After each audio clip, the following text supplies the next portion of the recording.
Berarti saya nggak buat bayar lu tolol. Iya, lu tunggu di rumah lu goblok. Utang 600 saya tentara monyet lu.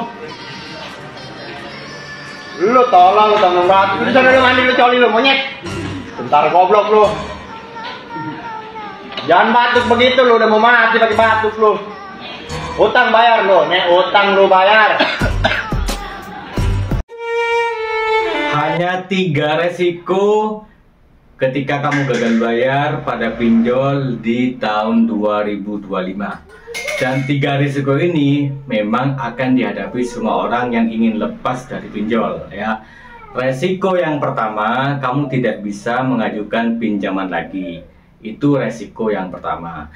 Resiko yang kedua, kamu tentu akan mengalami yang namanya penagihan terus-menerus dan kadang juga intimidasi dan teror. Dan yang ketiga adalah kamu mendapati yang namanya konsekuensi bahwa pinjaman kamu itu akan membengkak yang namanya bunga dan denda. Tetapi 3 poin ini juga bisa ada diatasi dengan 3 hal. Hal yang pertama adalah mental yang kuat. Mental yang kuat itu berpengaruh kepada intimidasi dan teror. Dan yang berikutnya adalah soal tidak bisa pinjaman lagi, itu bisa kita atasi dengan cara apa nanti ketika kita sudah melunasinya kembali. Ya. Kemudian hal yang ketiga mengenai bunga dan denda bisa kita atasi dengan cara apa? Dengan cara kita melakukan yang namanya negosiasi ya.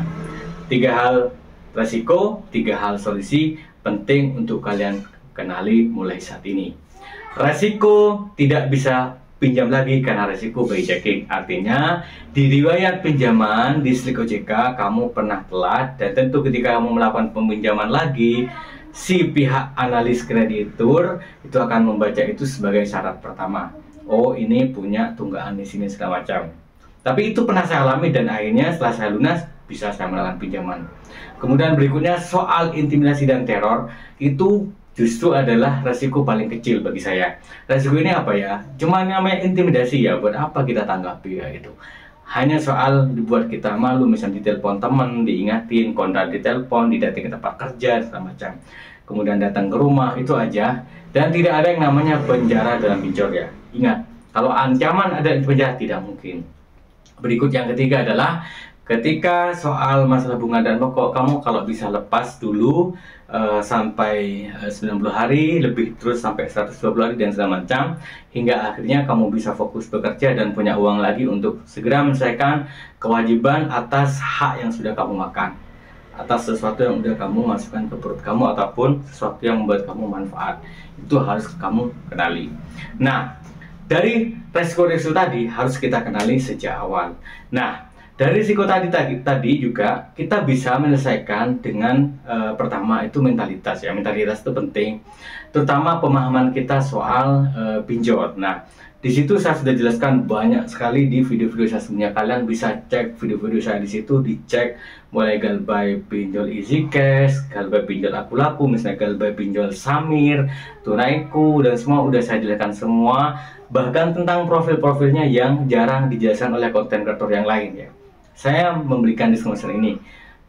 Kemudian berikutnya adalah soal bagaimana kita negosiasi. Ini udah pernah saya lakukan, dan hari ini juga saya ingin menyampaikan kepada kalian, negosiasi itu memang tidak mudah, tapi ada teknik-teknik yang harus kalian kenali. Makanya itu saya ingin kalian masuk ke grup. Di situ kita bisa belajar bareng, sharing bersama, kita cek satu sama lain perkembangan dari pinjol kita sampai di mana, seperti itu. Kemudian juga berikutnya adalah soal soal Slik OJK juga kita di situ kita jelaskan. Misalnya saya bisa melaporkan dulu ke MyDebt-idepku di situ, kemudian kita print di mana kita bisa menyelesaikan satu persatu dari pinjaman sudah nunggak. Jadi solusinya adalah sekarang fokus bekerja aja, fokus pada prioritas dan evaluasi diri sampai kemudian kamu bisa membuat rekomendasi terhadap dirimu sendiri untuk tidak kemudian terjebak lagi dengan yang namanya pinjol. Semoga video singkat ini bermanfaat. Terima kasih. Assalamualaikum warahmatullahi wabarakatuh.